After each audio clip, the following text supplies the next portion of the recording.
De Números, capítulo 13.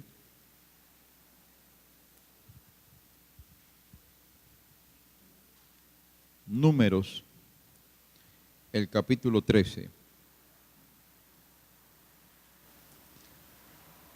Vamos a leer el versículo 2 y también el versículo 21.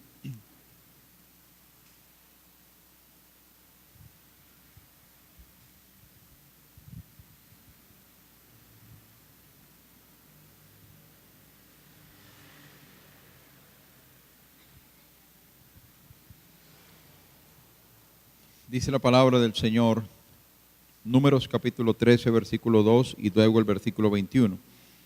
Envía hombres a explorar la tierra de Canaán, la tierra que les daré a los israelitas. Envía a un jefe de cada una de las 12 tribus de sus antepasados. Versículo 21. Así que subieron y exploraron la tierra desde el desierto de Sin hasta Rehobot, cerca de Lebo Hamac. Versículo 22 también. Yendo al norte, atravesaron el Neguev y llegaron a Hebrón, donde vivían Ahimán, Sesai y Talmai, todos descendientes de Anac. La antigua ciudad de Hebrón fue fundada 7 años antes de la ciudad egipcia de Zoán. Versículo 33. Hasta había gigantes, los descendientes de Anac. Al lado de ellos nos sentíamos como saltamontes y así nos miraban ellos. Amén.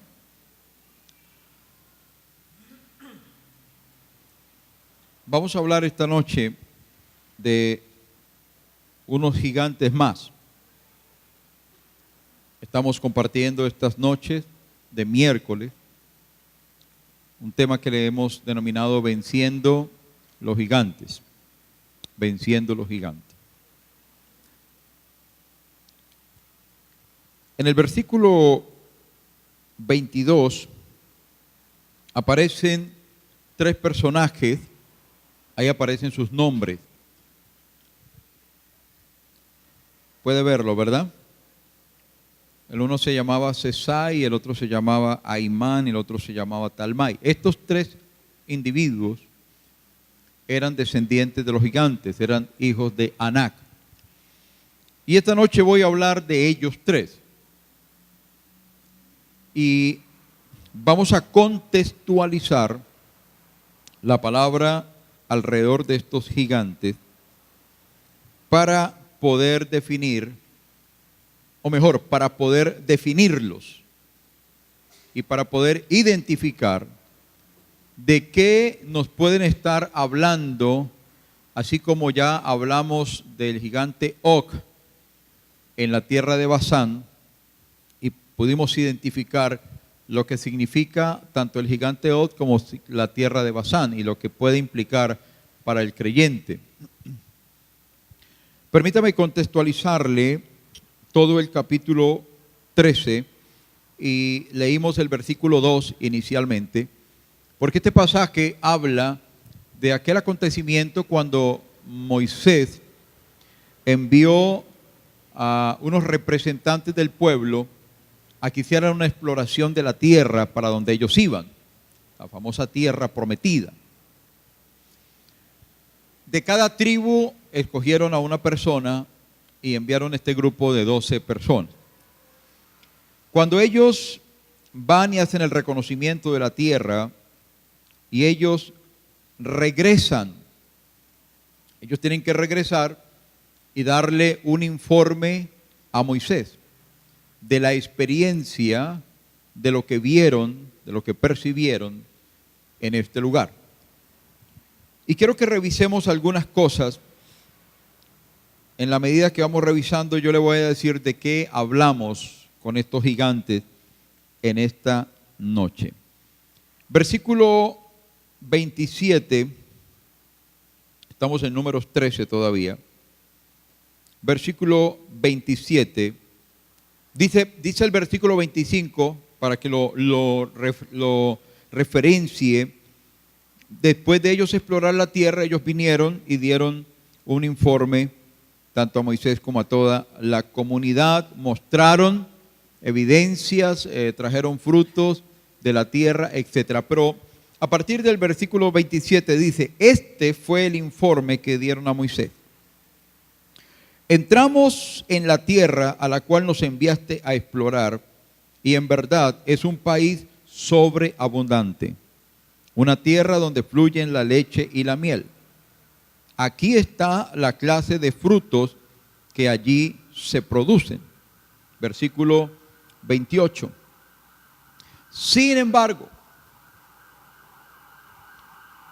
el pueblo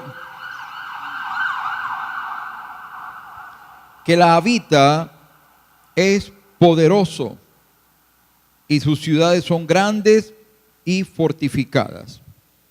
Hasta vimos gigantes allí, los descendientes de Anac. Vamos a hablar de tres cosas específicas, pero que todas están relacionadas cuando hablamos de estos tres gigantes. Estos personajes representan, en primer lugar, un gigante con el cual creo que todos nos hemos identificado y a lo mejor en algunas circunstancias nos vemos identificados. Primer gigante de esta noche, el gigante del temor. El gigante del temor. Gigante del temor.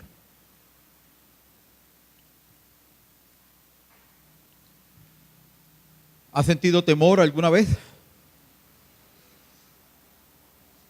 No solo una vez, seguramente hemos sentido temor muchas veces. En diferentes circunstancias, en diferentes momentos, hemos sentido el gigante del temor. ¿Qué hace el temor en la vida de una persona? Bueno, genera muchas cosas, ¿cierto? Pero una de las cosas que hace el temor en nuestro contexto de fe, el temor oprime la fe. Escucha, el temor oprime la fe. Y al oprimir la fe, ataca la confianza.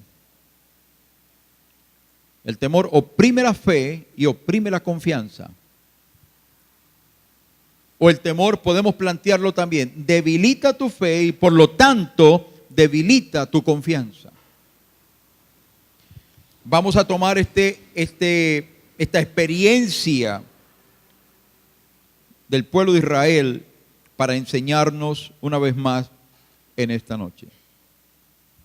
Es interesante notar, y yo le recomiendo que lea ese pasaje después, despacio, léalo varias veces, léalo como se debe de leer la Biblia, con ganas de aprender.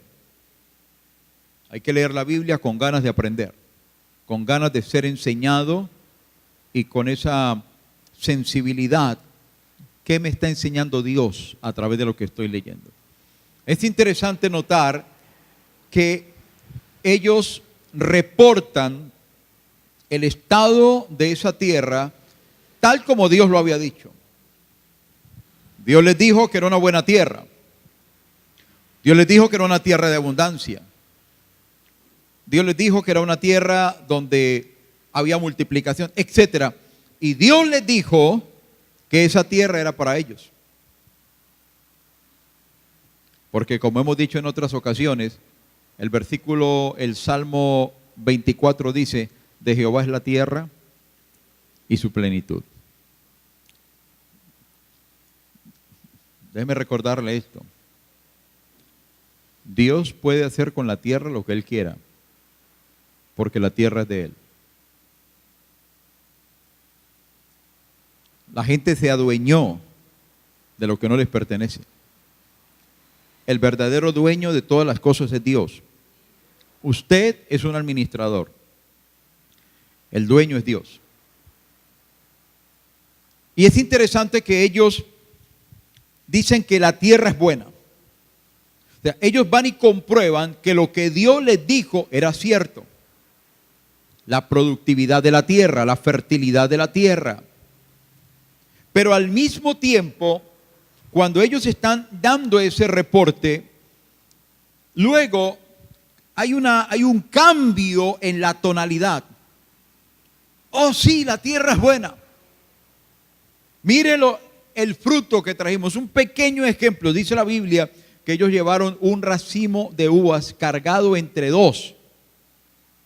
Bueno, yo no sé qué será eso, porque las uvas que yo conozco siempre están en el supermercado y uno las coge por gajitos pequeños, pero yo no entiendo pero dice que llevaron un racimo de uvas entre dos, como si fuera un racimo de plátanos bien grande o algo así por acá, para contextualizar con nuestro territorio, ¿verdad? Pues aquí no producimos uvas, pero producimos plátanos y otras cosas. Y ellos están emocionados diciendo que mire, que esto, que aquello, que la tierra es buena. Pero luego hay un cambio en la tonalidad y ellos dicen, pero ¿sabe qué? Vimos allí a los hijos de Anac. Hay un cambio en su actitud, en su expresión, y evidentemente que dejan ver el miedo, el temor que produjo en ellos, la impresión que produjo en ellos, ver, no la grandeza de la tierra que Dios les daba, sino lo que había allí ocupando la tierra. Los gigantes tienen esa característica, por su dimensión, tienen la capacidad de aterrorizar. Y eso es lo que hace el temor.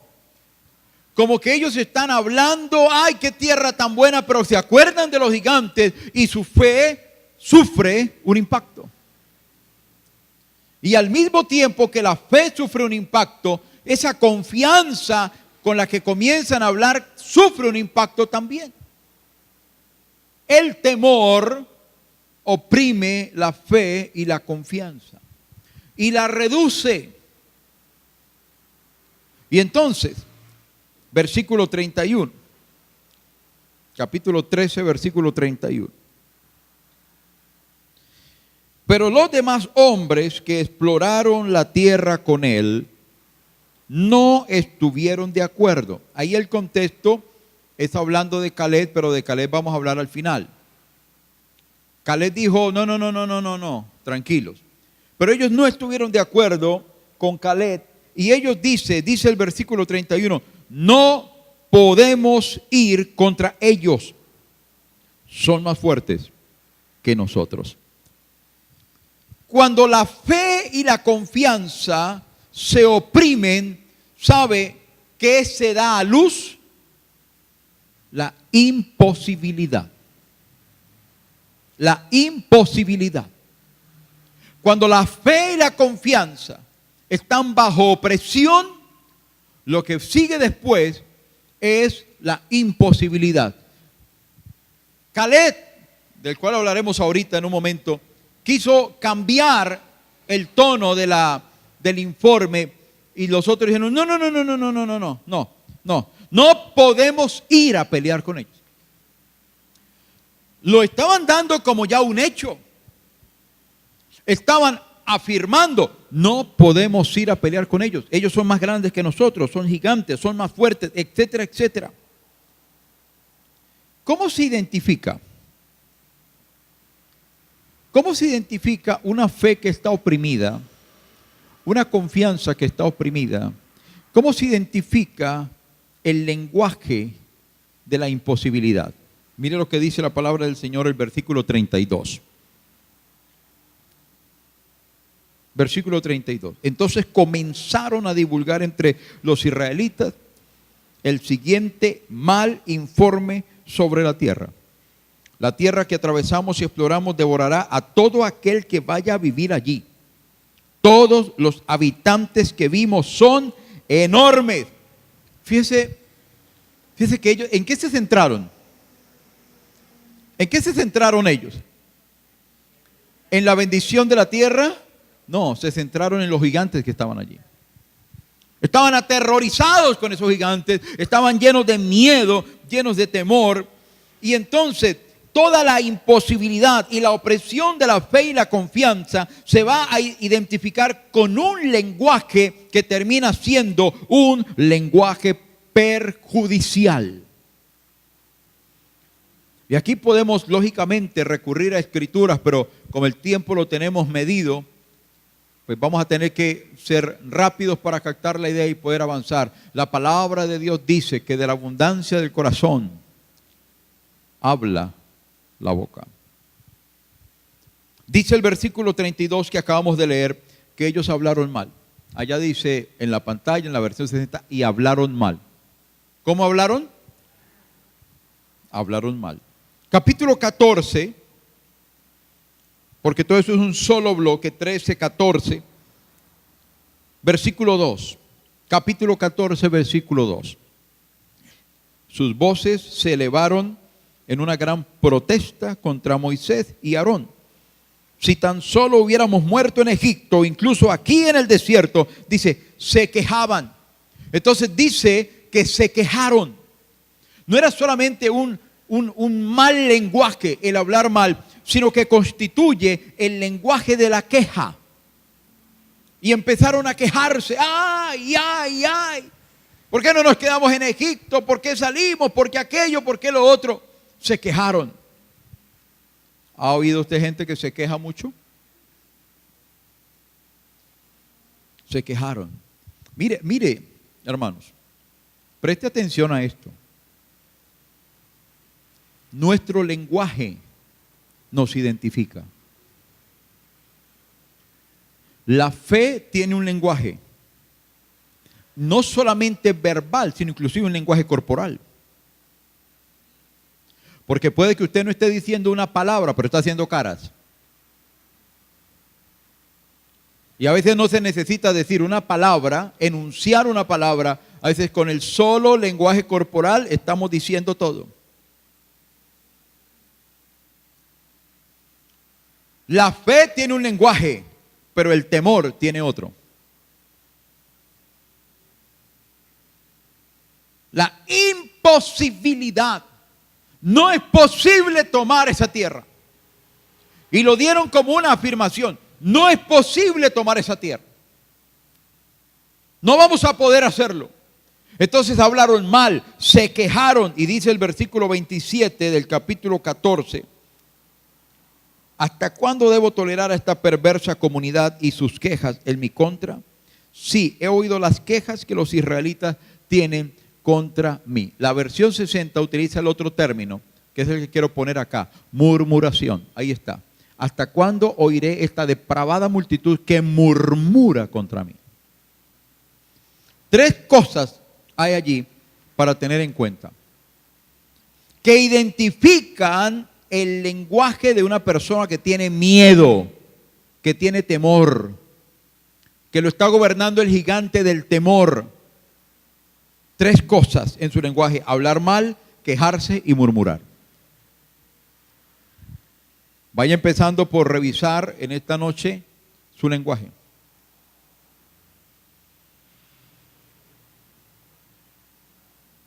Ahora, ¿qué hacen los gigantes de temor? ¿Qué hace el gigante del temor?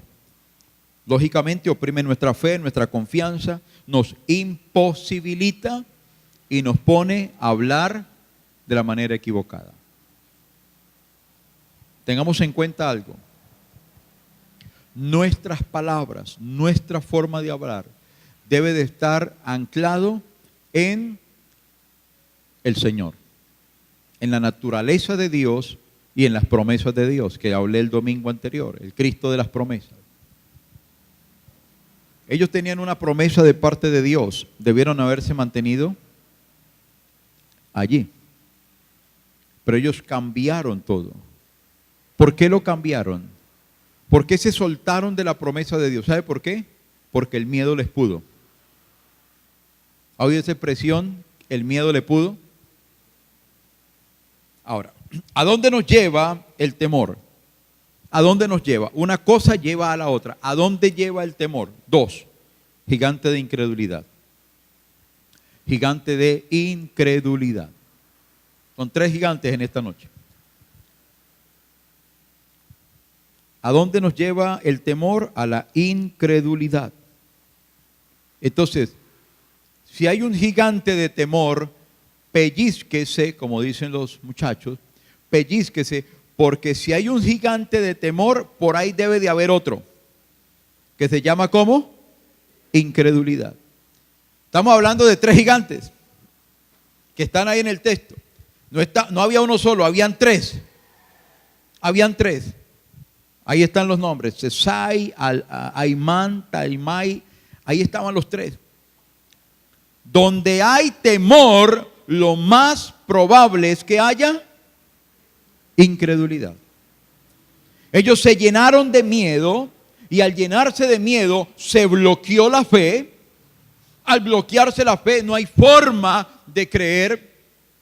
Entonces, si se llenan de miedo y dicen no podemos conquistar, ellos están inmediatamente anulando la palabra que Dios les había dado. Escuche esto. Mateo capítulo 8. Vamos a leer un texto en Mateo o algunos textos allí. Luego volvemos a Números.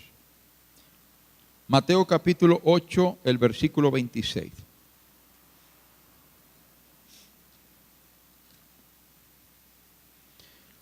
Pregunta el Señor a los discípulos: ¿por qué tienen miedo?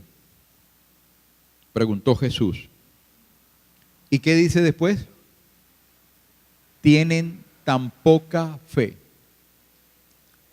La versión 60 dice: ¿por qué teméis, hombres de poca fe? Fíjese cómo Jesús en el trato con sus discípulos asoció las dos cosas. Asoció el temor con la incredulidad. ¿Por qué tienen miedo? Y estaban en medio de una situación, en medio de una tormenta. Usted conoce más o menos el contexto. Y el versículo 29.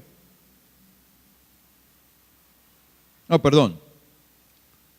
Mateo capítulo 14, versículo 24. Mateo 14, 24.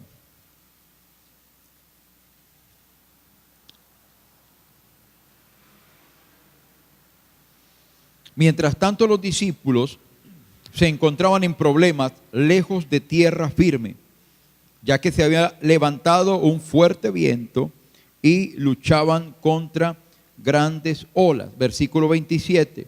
Pero Jesús les habló de inmediato: no tengan miedo, dijo, tengan ánimo, yo estoy aquí.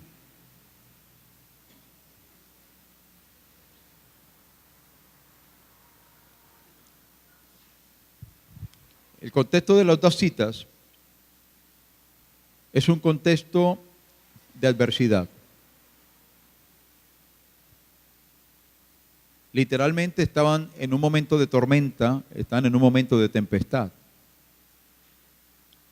Bueno, yo creo que nosotros seguramente no hemos estado en alta mar en medio de una tempestad. No creo que se esté perdiendo de mucho. Tal vez ha estado en medio de una turbulencia en el aire. Esas sí las he experimentado yo y he experimentado algunas muy feas.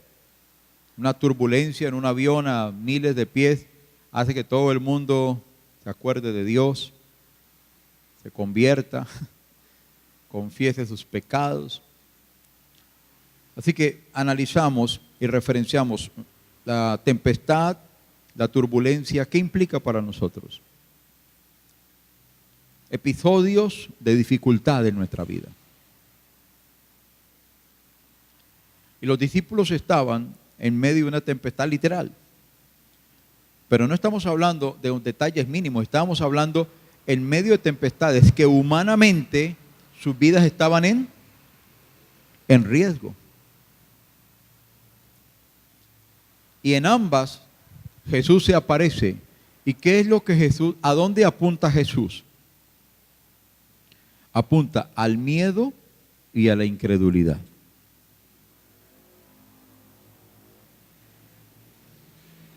El asunto, hermanos, es que hemos hablado mucho de esto, pero no lo hemos superado.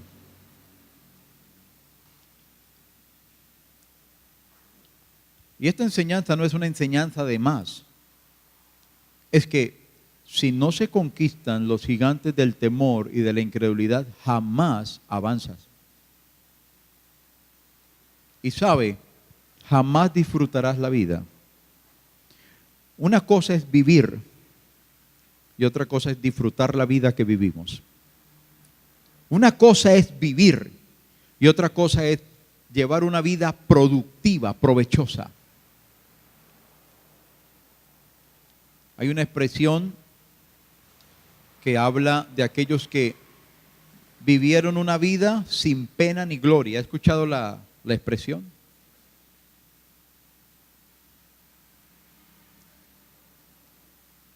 Miremos otra palabra.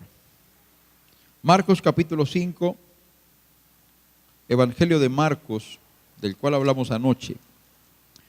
Evangelio de Marcos capítulo 5, versículo 36. Este otro contexto. Jesús oyó lo que decían y le dijo a Jairo: no tengas miedo, solo ten fe. ¿Se acuerdan de este hombre que buscó a Jesús porque su hija estaba enferma? Y cuando él estaba ya pidiéndole al Señor que fuera a sanar la hija, otro vino y le dijo: se murió la hija. Jairo no estaba en una barca literal, en una bahía, en medio de una tempestad, pero estaba viviendo su propia tempestad. Se había muerto su hija. Y cuando él recibe el impacto de la noticia, el Señor estaba ahí. ¿Y qué fue lo que Jesús le dijo a Jairo?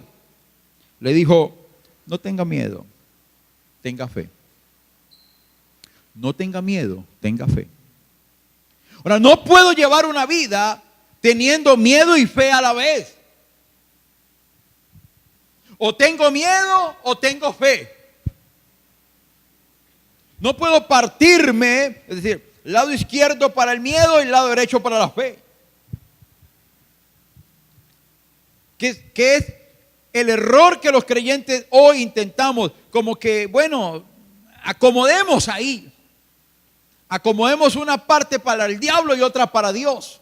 Porque así hay gente que quiere vivir. Un pedacito para el mundo, el otro pedacito para el Señor. Y bueno, ahí tranquilo, no peleemos, ahí repartamos. ¡No! No puedo vivir con miedo y fe. O tengo miedo o tengo fe. Estoy hablando desde la perspectiva de Dios. La suya no me interesa, es la de Dios. Usted se acostumbra a vivir así. Es su problema. Dios no quiere que usted viva así. Dios quiere que usted supere sus miedos, sus temores. Dios quiere que aprendamos a vencer los gigantes del temor. Y por consiguiente, si le damos duro al temor, le tenemos que dar duro a la incredulidad. ¿Por qué no avanza el creyente? ¿Por qué no avanzan las iglesias? Porque no hay la fe suficiente para avanzar. Interesante. Ahora, ¿qué intenta la incredulidad y el temor en la vida de un creyente? Escuche esto, que lo voy a decir. Siempre un gigante, cualquiera que sea, va a intentar asesinar la palabra. El gigante va primero tras la palabra para anularla, para asesinarla, y después de que logra asesinar la palabra, te va a asesinar a ti. En el contexto de la palabra de Dios, en esta temática que estoy queriendo compartir estos miércoles, las luchas con los gigantes son a muerte. Es un grave error cuando un creyente intenta sentarse en una mesa de negociación. Negociemos con el gigante. No. No hay negociación aquí. No hay una mesa de negociación entre Dios y el diablo. No me puedo sentar a negociar con el gigante del miedo, del temor, de la incredulidad. Hace 8 días hablamos ¿te acuerdan del gigante que hablamos hace 8 días? ¿Se acuerdan cuál era? Basán, tierra de abundancia. Og estaba allí. Entonces, el gigante de la escasez, de la miseria, etc. No me puedo sentar a negociar con un gigante. Dios no mandó a su pueblo a negociar con los gigantes. Los mandó a eliminarlos, a exterminarlos. Dios te manda hoy a ti a hacer lo mismo. Y entendemos de qué estamos hablando. No estamos hablando de atacar personas, sino de circunstancias, eventos en nuestra propia vida.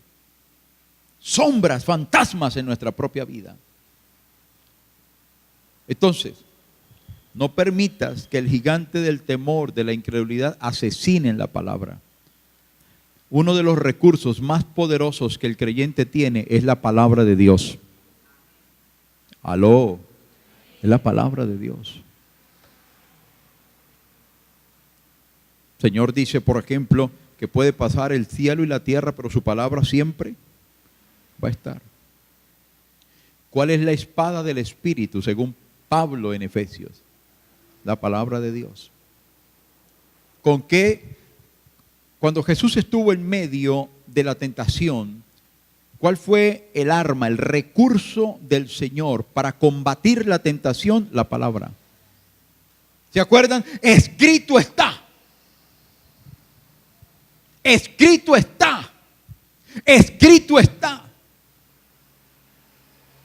Anoche le decía a los creyentes que estaban en la clase de la escuela bíblica que uno de los grandes problemas del creyente contemporáneo es la ignorancia tan tremenda de la palabra de Dios. Y claro, escuche, lo he dicho en otras ocasiones. De pronto el diablo no le va a poner problema para que venga a culto. Aunque algunos sí. Dejémoslo ir a culto. Pero que se duerma en el culto, que se duermen en el mensaje. No duermen en la alabanza, pero se duermen en el mensaje, para que no escuchen la palabra. Que vaya a culto, pero que no lea mucho la Biblia. Nosotros nos hemos dejado engañar del enemigo. Nosotros le hemos colaborado al enemigo. Jesús lo aplastó, no solo con su autoridad, no solo con su poder majestuoso, Jesús lo aplastaba con la palabra.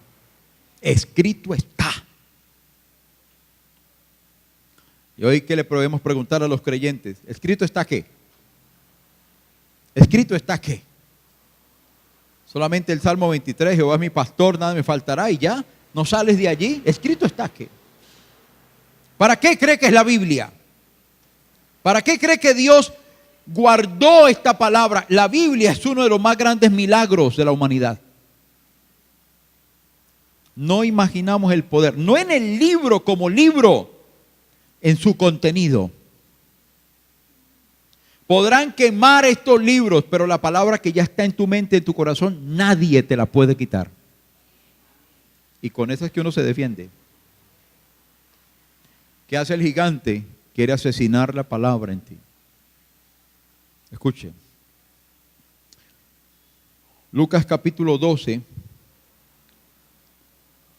Lucas capítulo 12.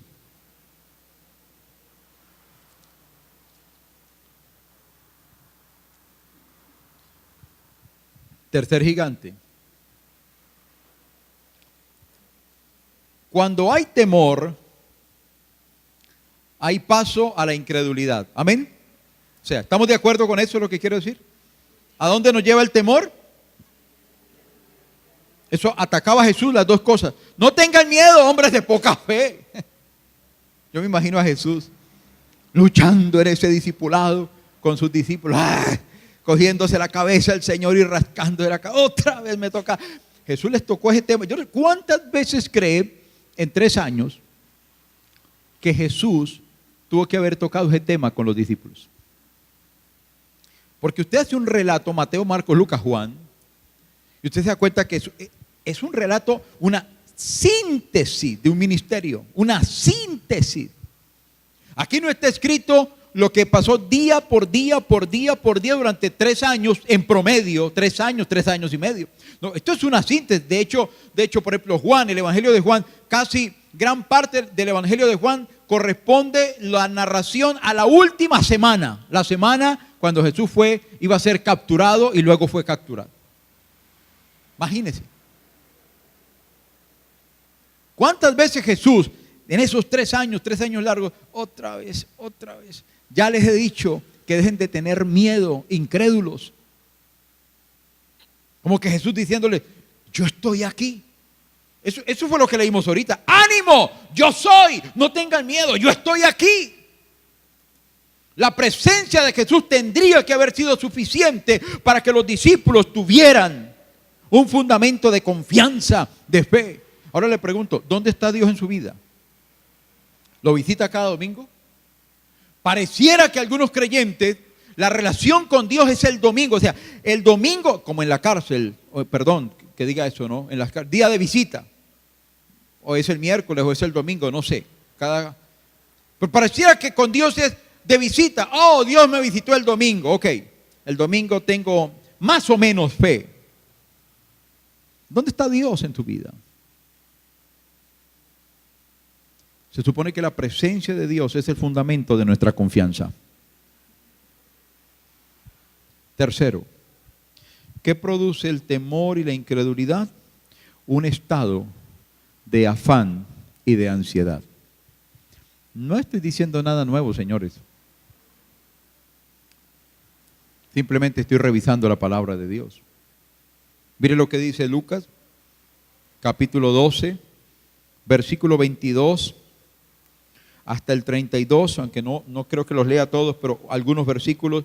Dirigiéndose Jesús a sus discípulos, les dijo, por eso les digo, no se preocupen. ¿Que no qué? ¿Que no qué? No, es que no, estoy medio sordo. ¿Que no qué? Que no se preocupen. Que no se preocupen por la vida diaria, si tendrán suficiente alimento para comer o suficiente ropa para vestirse, pues la vida es más que la comida y el cuerpo es más que la ropa. Dice el versículo 25, ¿acaso con todas sus preocupaciones pueden añadir un solo momento a su vida? Y si por mucho preocuparse, versículo 26, no se logra algo tan pequeño como eso, ¿de qué sirve preocuparse por cosas más grandes? Fíjese, usted debe de leer esto después, con más detenimiento, para que el Espíritu Santo lo ministre mucho más. Mire el planteamiento de Jesús. No es el doctor Pepito el que le está diciendo, porque ahora hasta los doctores sirven y le preguntan, ¿y usted está muy preocupado últimamente? Sí, doctor, me duele aquí, me duele allá, y le hacen examen, no tiene nada, entonces ¿qué es? ¿De qué se preocupa? Mira el planteamiento de Jesús. ¿De qué sirve preocuparse? No, pero nosotros hemos sido testarudos. Y es como si a nosotros nos gustara preocuparnos. Pero este es el planteamiento de Jesús. No se preocupe. Usted podrá hoy tener muchos argumentos y decir, Dios, ¿cómo no me voy a preocupar? Entonces, arregle el problema con Dios, porque yo no se lo puedo arreglar. Pero el planteamiento de Jesús es, ¿de qué sirve preocuparse? Dice, el planteamiento es, si fuera que preocupándose se arreglara el problema, ¿sabe? La preocupación empeora la situación. Porque hoy es bien sabido que muchas muertes físicas se están generando por el aumento de la ansiedad, el famoso estrés, la ansiedad, el afán, la preocupación extrema que está destruyendo, que está dañando el corazón, que está destruyendo el cerebro, que le está afectando órganos vitales. ¿Cómo lo hace? Yo no tengo la menor idea, pero lo hace. No se preocupe.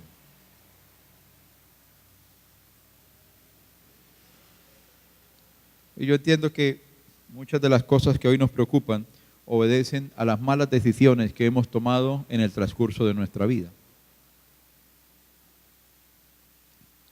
pero no es tarde. Haga un alto en su vida.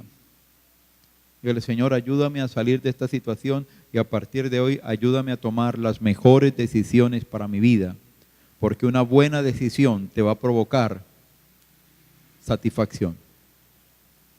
¿De qué se afana? El tema es este. ¿De qué se afana? No, pero es que tengo que afanarme. No, tiene que afanarse. No, Jesús está diciendo, ¿por qué se afana? Jesús está diciendo, si se afana, no va a resolver el problema. Ahora, Jesús no está diciendo que se vuelva irresponsable. Ojo con esto. La enseñanza no es, vuelvas irresponsable. No, la enseñanza es, no se afane. O sea, sea responsable sin afanarse. Ay, pero es que llamó el banco. ¿Y qué? Pues que llamen. Que llamen. Tiene que aprender a tomar las cosas, no irresponsablemente, pero cálmese. La recomendación es bíblica, no es mía. Dice el versículo 29. El versículo 28. Y si Dios cuida de manera tan maravillosa las flores que hoy están y mañana se echan al fuego, tengan por seguro que cuidará de ustedes. ¿Por qué tienen tan poca fe? 29. No se inquieten por lo que van a comer o lo que van a beber. No se preocupen por esas cosas. Esas cosas dominan el pensamiento de los incrédulos en todo el mundo, pero su Padre ya conoce sus necesidades. Aquí hace una referencia al comer y a beber, pero es una forma, es una expresión que luego le explica. ¿De qué habla? Sus necesidades. Sus necesidades fundamentales, básicas. Busquen el reino de Dios, versículo 31, por encima de todo lo demás, y Él les dará todo lo que necesitan. Afán y ansiedad. Hay gente que está tan afanada y ansiosa en la iglesia que ni siquiera pueden buscar la presencia de Dios. No tienen tiempo para buscar a Dios, no tienen tiempo para ir a una reunión, no tienen tiempo para ir a orar. Están tan ansiosos y tan afanados, corriendo de un lado para otro, buscando aquí, buscando allá. Jesús dice, ¿y para qué? El Señor está diciendo, no te afanes, no te afanes. Dios sabe en qué condición estás, Dios sabe lo que tú estás necesitando. No te afanes, busca la presencia de Dios. 3 gigantes. Gigante de temor, gigante de la incredulidad, el gigante del afán y de la ansiedad. Esos 3 gigantes están matando gente más de lo que usted se imagina. Esos 3 gigantes están matándole la fe, la esperanza, la pasión a muchos creyentes hoy en día. Gigantes. Ahora, ¿cómo vencemos a estos gigantes? Vamos a volver al libro de Números, capítulo 13. ¿Cómo lo vencemos? Yo imagino que usted tiene idea, pero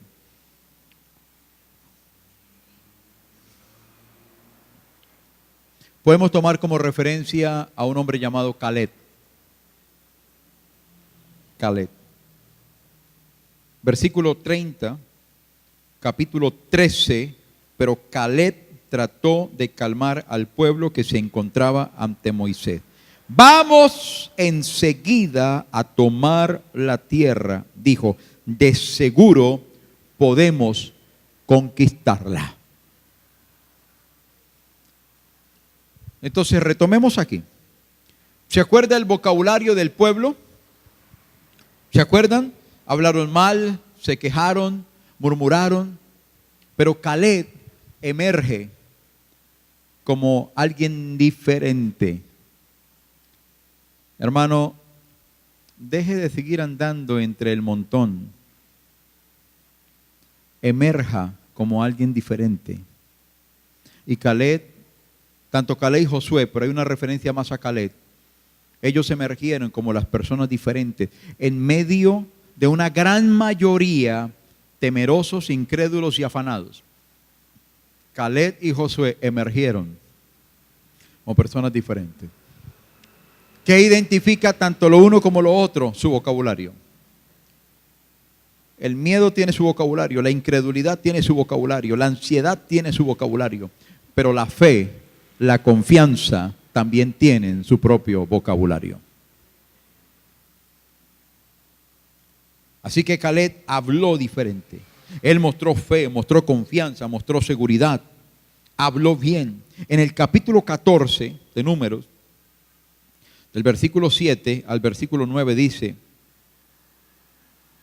y dijeron a todo el pueblo de Israel, está hablando Josué, está hablando Caleb, la tierra que atravesamos y exploramos es maravillosa. Si el Señor se agrada de nosotros. Interesante. No tengo tiempo para quedarme ahí, pero interesante. Si el Señor se agrada de nosotros, Él nos llevará a salvo a esa tierra y nos la entregará. Una tierra fértil donde fluyen la leche y la miel. No se rebelen contra el Señor, versículo 9. Y no teman al pueblo de esa tierra, los gigantes. Para nosotros son como presa indefensa. Ellos no tienen protección, pero el Señor está con nosotros. No les tengan miedo. ¿Qué convicción? Necesitamos vencer a estos gigantes desarrollando un vocabulario de fe, desarrollando confianza, desarrollando seguridad, amor, basados en la obediencia a su palabra y al tener el espíritu correcto. Ojo con eso del espíritu correcto. Hay que tener el espíritu correcto. Josué y Caleb tenían el espíritu correcto. Y dijeron, vamos a obedecer al Señor. Ellos podrán ser muy grandecitos, pero nosotros tenemos al Señor. Ellos podrán ser muy elevados de estatura y muy fuertecitos, pero Dios dijo, Dios no está con ellos, Dios está con nosotros. Convicción. Mire, hermano, cuando estamos presos del miedo, de la angustia, de la ansiedad, ¿sabe? Le estamos faltando el respeto a Dios. Piense en eso la próxima vez que quiera estar así. Es una falta de respeto al Dios que predicamos, al Dios que confesamos cuando nos encontramos en esos estados, porque estamos minimizando la presencia de Dios. Es como que le estamos diciendo a Dios, Dios, qué pena contigo. Yo estoy lleno de miedo y de temor porque es que el problema que tengo al frente, la verdad, creo que es más grande que tú.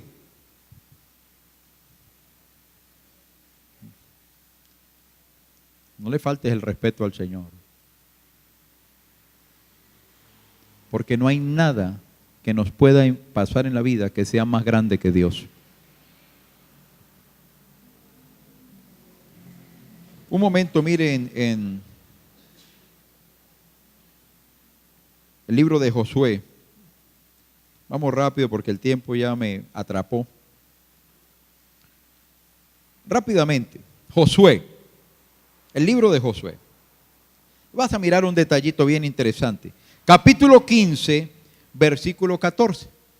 Josué, capítulo 15, versículo 14.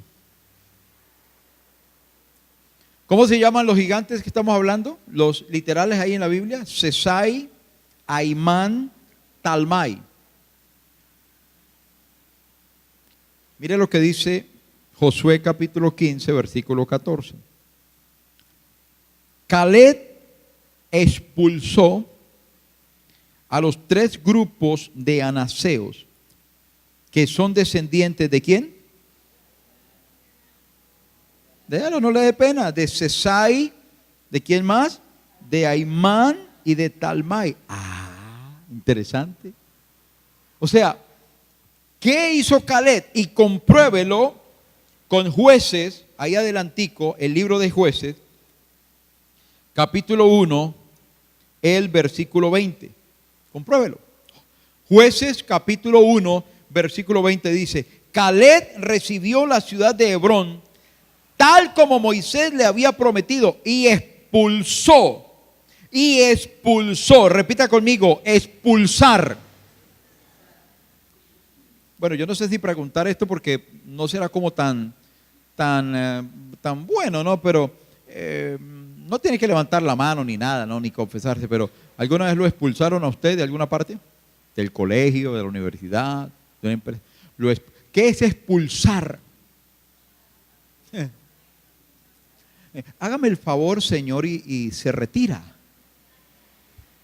Váyase de aquí. Yo recuerdo una vez, esto no lo recuerdo con agrado, ni con orgullo, ni nada de eso, pero en toda mi vida ministerial, llevamos más de 30 años en el ministerio, una vez expulsé a una persona de la iglesia. Es la única vez que lo he hecho. Yo esa noche estaba que si el diablo se me aparece lo agarro a trompadas.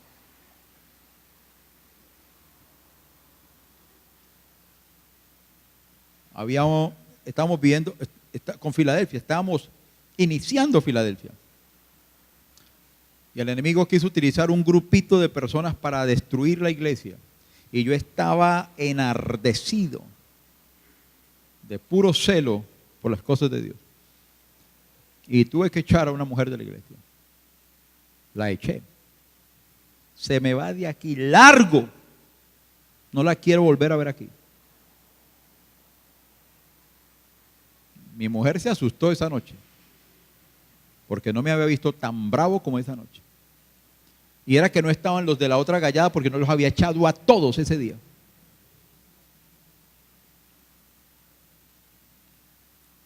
Tranquilo, mi mujer dijo el domingo que yo ya había cambiado.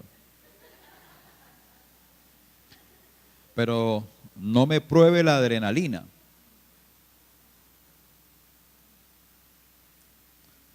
Yo era tan fuerte de carácter que tuve que pedirle a Dios que me transformara, y por eso yo trato hoy día de calmado, porque sé que mi temperamento puede ser muy ácido si me suelto de la mano del Señor. Y una vez cuando era director del coro, ¿se acuerda de Bernabé? Usted estaba ahí, a usted lo eché esa vez, con todos los demás. Cuando era director del coro, yo tendría 17 años. Y no hicieron una tarea y ese día los eché a todos para la casa. Ahí me meto en un problema con la iglesia. Yo era loco, hermano, o sea, yo tenía un temperamento loco. Muchos de ustedes no conocen nuestras historias, por eso no hay que juzgar a quien uno no conoce. Expulsar. Fuera de aquí.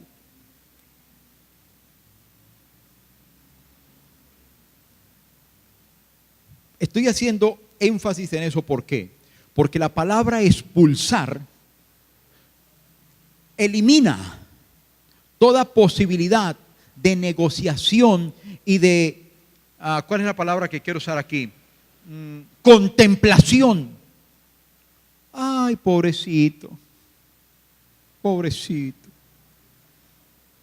Yo tengo un gigante de temor que me está haciendo daño, que se asocia con incredulidad, que se asocia con el afán y que aparte eso me está destruyendo, y me voy a poner a sobarle la cabecita al gigante si le mira, ¿por qué no me dejas en paz un tiempito? ¿Sí? ¿Por qué no te vas a dar una vueltica por allá y déjame respirar estos días? La Biblia dice que Caleb los expulsó. Eso es una acción determinante de confrontación. Se les paró de frente y les hizo la guerra, y a punta de guerra los echó de su territorio. Si quieres conquistar el gigante del temor, del miedo, vencerlos, tiene que actuar con determinación. Los expulsó. Eso dice el versículo 20. Eran descendientes de los 3 hijos de Anac. Los enfrentó y los expulsó. Hermano, yo sé que yo puedo venir y orar por el hermano Wilmar, orar por mi amigo Nelson, orar por cada uno de ustedes, pero hay una realidad, mi hermano. Sus conflictos, sus gigantes, usted los tiene que enfrentar. Estamos esperando que el pastor venga o que el líder venga y que él los expulse por mí. No. Usted los tiene que expulsar. Le podemos apoyar en oración, sí, pero usted es el que tiene que ponerle la cara al gigante que lo está atormentando su vida y decir en el nombre de Jesús, y ahí para allá. ¿Me están escuchando? Bueno. La fe, tres cosas aquí, solo para que las escriba. Pero antes déjeme leerle el versículo 19 de Jueces 1. Leímos el 20, leamos el 19. El Señor estaba con los de Judá, y ellos tomaron posesión de la zona montañosa, pero no lograron expulsar a los habitantes de las llanuras, quienes tenían carros de guerra hechos de hierro. ¿Qué tiene que ver este versículo en todo esto? Ustedes saben que Josué habla de la conquista de la tierra, y Jueces hace un recuento de la conquista de la tierra, y luego habla de tribu por tribu lo que lograron. Y hay un detalle interesante, por si acaso usted no lo ha ido a ver, que cuando lees el libro de Jueces, en los primeros capítulos, cuando hace referencia, y la tribu tal, esto, pero no conquistó tal cosa. La mayoría de estas tribus hicieron su trabajo a medias, a medias, a medias. Lograron un pedazo y se conformaron. Y la orden de Dios era: expúlselos a todos. ¿Sabe por qué fue tan grande el rey David? Porque cuando él subió al trono, solo en esa época se conquistó todo el territorio. Por eso a David se le conoce como el hombre de guerra por excelencia. Son detalles interesantes de la palabra que lo ponen a uno a pensar. Y aquí en este versículo 19 está sintetizando: la gente de Judá, de la tribu de Judá, tomaron una parte, pero no tomaron la otra. ¿Y sabe por qué? Porque no pudieron expulsar a los que estaban allá. ¿Qué hizo Caleb? Caleb sí tomó su territorio y enfrentó a los gigantes y los echó. Escuche lo que le voy a decir aquí. Tres cosas. Primero, la fe activa el poder de Dios. Ok, usted ya lo sabía. Listo, yo sé que ya lo sabía. Póngalo en práctica. La fe activa el poder de Dios. ¿Qué dijo Caleb? Sí podemos. Dios está con nosotros. ¿Y él pudo o no pudo? Segundo, Dios va, y esto le puede ser un choque a algunos de ustedes, a algunos. Dios va hasta donde alcance su fe. Dios va hasta donde alcance su fe. A estas tribus la fe les alcanzó para un pedacito, hasta ahí llegaron. Tremendo. Es que Dios, no cuestione a Dios. Antes que todo, cuestiónese primero usted. ¿Por qué no han pasado más cosas en su vida? ¿Porque Dios no puede o porque usted no lo propicia? Interrogante. Tercero, Caleb tuvo una fe mayor que la del pueblo. Entonces, voy cerrando. ¿Cómo podemos vencer a estos gigantes? Primero, como lo hizo Caleb. Hay un ejemplo en la vida de Caleb. Y en segundo lugar, creyendo únicamente a Dios. Crea única y absolutamente en Dios como su Señor. Y aquí quiero dejarle tres cositas rápidamente. Hermano, me ayuda con la pantalla. Una decisión, Salmo 3:6. Póngalo en sus notas y él lo pone en la pantalla rápidamente. Salmo 3:6. ¿Qué dice el Salmo 3:6? Dice: no temeré. Ahí está la canción. No temeré a 10 millares de gente que pusieren sitio contra mí. ¿Qué decisión debemos tomar? No temeré. Diga conmigo, una decisión. ¿Cuál es la decisión? No temeré. Dígalo otra vez, una decisión. No temeré. Segundo, una reflexión. Una reflexión. Salmo 27:1, hermano. Salmo 27:1. La reflexión es la siguiente. Una pregunta que está allí. ¿De quién temeré? ¿De quién temeré? ¿Qué tal cosa? ¿Y qué? ¿Que el de arriba? ¿Y qué? ¿Que el de abajo? ¿Y qué? La reflexión es: ¿de quién temeré? ¿De quién me voy a atemorizar? Y tercero y último, un acto de obediencia. Isaías 41:10. Isaías 41:10. ¿Cuál es el acto de obediencia? ¿Qué dice allí? ¿Cómo comienza el versículo que está en la pantalla? No temas. Es una orden de parte de Dios a su pueblo. No temas, porque yo estoy contigo. No desmayes, porque yo soy tu Dios que te esfuerzo. Puede anexar el versículo 13 y el versículo 14. En todo, de Isaías 41, si quiere ponerlo rápidamente. En todos estos versículos hay un imperativo que es denominador común. No temas, no temas. Y Isaías 43, versículo 1 también dice, no temas. Hay muchos más versículos en la Biblia que dicen, no temas. Le dejo eso al final. Una decisión, una reflexión y un acto de obediencia. Si no se aprende el resto de la clase, trate de memorizar estas tres cosas. ¿Qué es lo primero? Una decisión. ¿Cuál es la decisión? No temeré. ¿Cuál es la reflexión? ¿De quién temeré? ¿De quién temeré?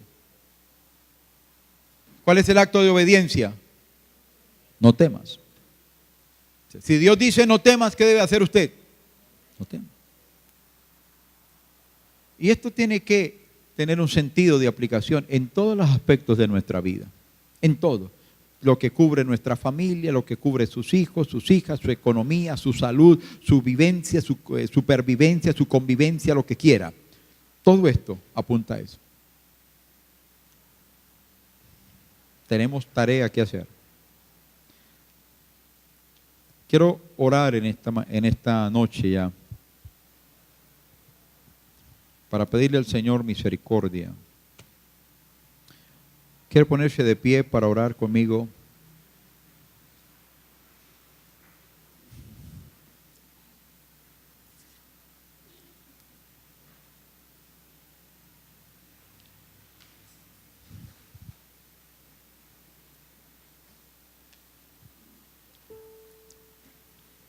¿Cuántos de ustedes tienen frente a sus vidas en este tiempo que saben que tienen que enfrentar este gigante? Temor, incredulidad, ansiedad o afán.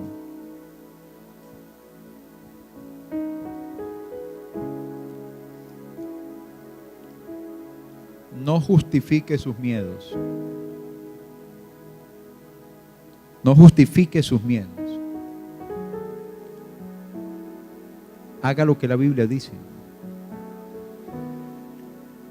La idea de compartir esta palabra los miércoles es que se pueda convertir en algo práctico en nuestra vida, en nuestra vivencia. Por teoría, teoría y teoría, pero ¿y si no practicamos la palabra?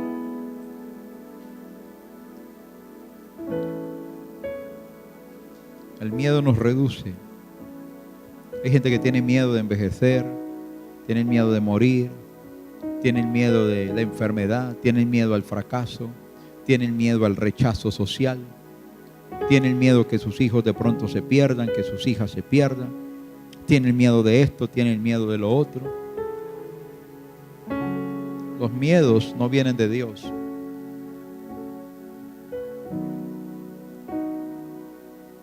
¿Cuánto hemos dejado de avanzar porque el miedo no nos ha dejado? Dios le ha mandado a algunos de ustedes a hacer cosas específicas. Han recibido dones, talentos, ministerios. El miedo a que tal vez no lo hago bien, a fracasar, a ser el oso, perdón la expresión, no te deja avanzar. ¿Cuánto hace que el Señor puso algo en tus manos y hasta el día de hoy no lo has hecho porque tienes miedo de que de pronto, ¿y qué tal? ¿Y qué tal? Hermano,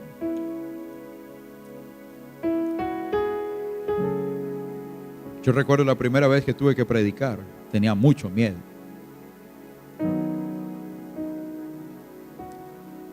Pero tuve que enfrentarme el miedo.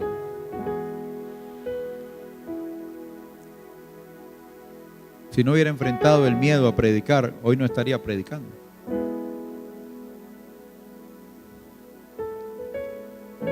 Tenemos que conquistar y vencer el gigante del temor. Hay que confiar en Dios. En medio de la tempestad, ¿qué le dijo Jesús a los discípulos? Ay, sí, pobrecitos mis muchachos. Qué pena que los asusté con esa tempestad. Jesús no les dijo eso. Jesús les dijo, dejen de tener miedo. No tengan miedo, no sean incrédulos.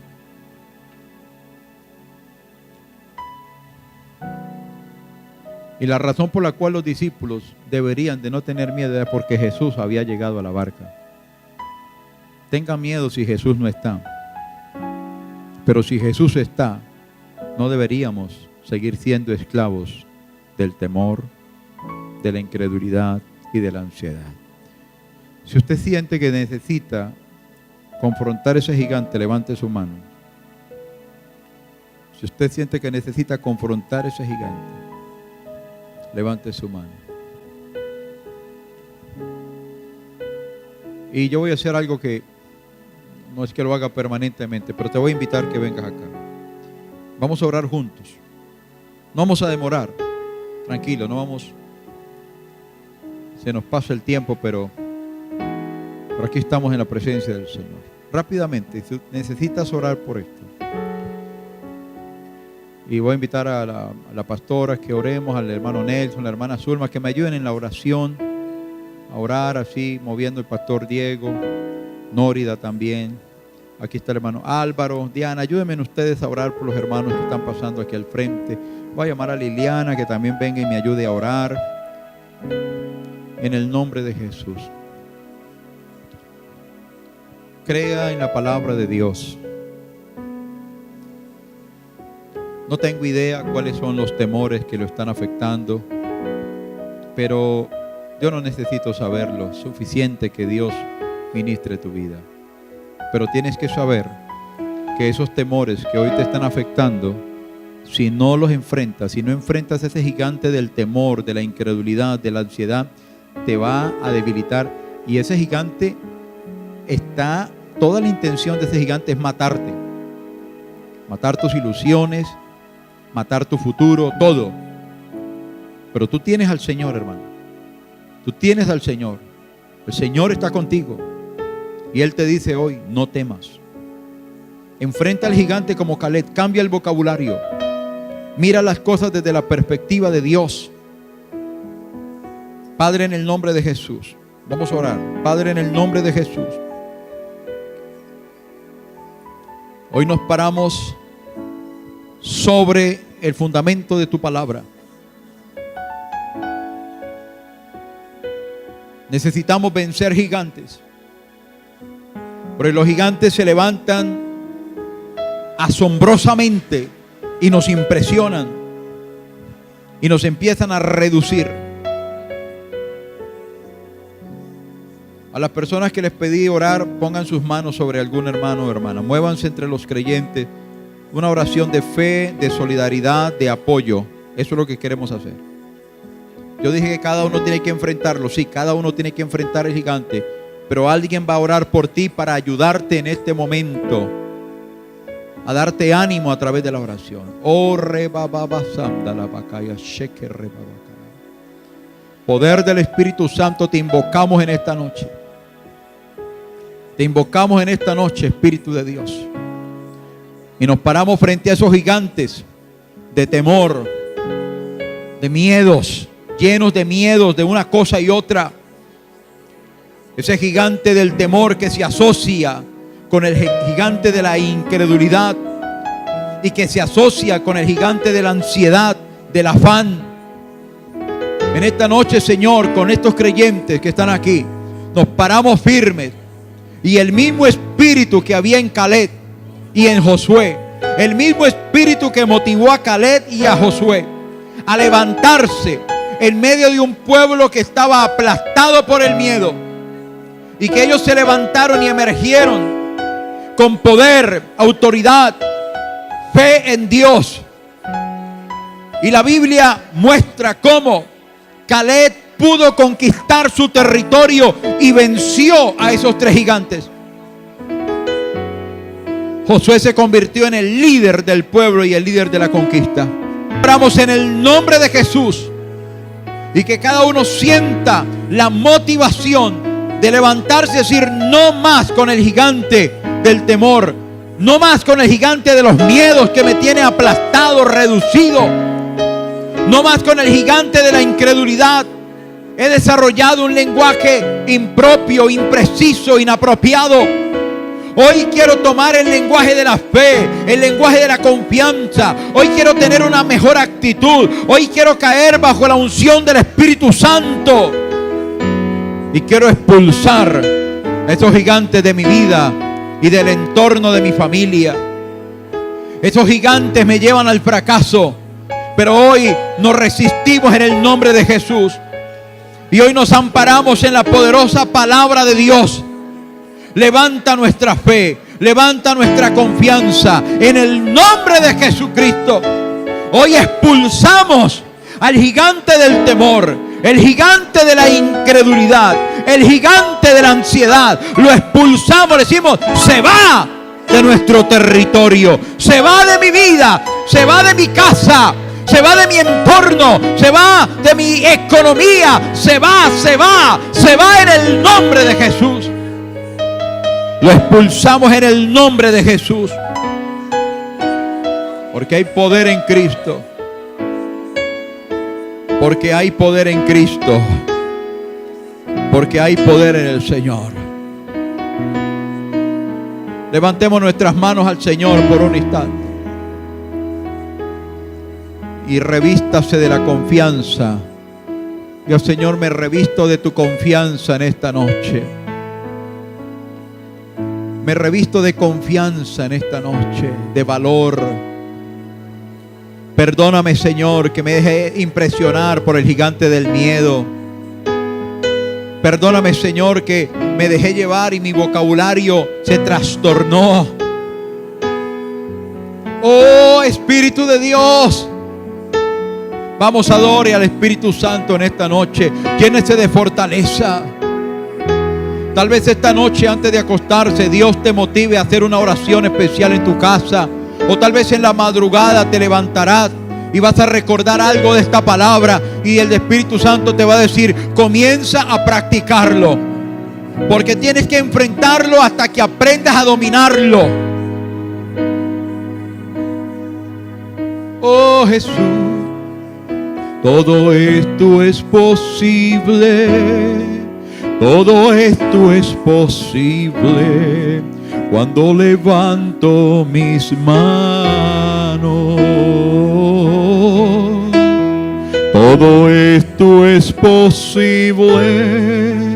Todo esto es posible cuando levanto mis manos.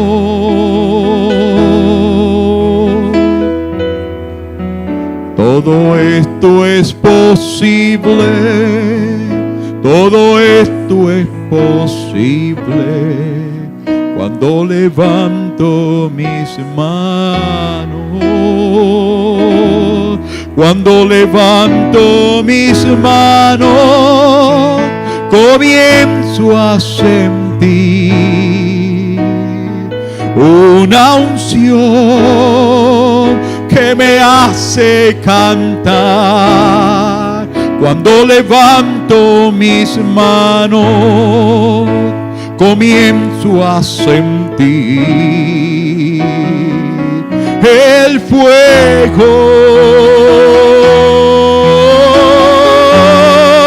Cuando levanto mis manos, mis cargas se van. Nuevas fuerzas tú me das. Todo esto es posible. Todo esto es posible cuando levanto mis manos.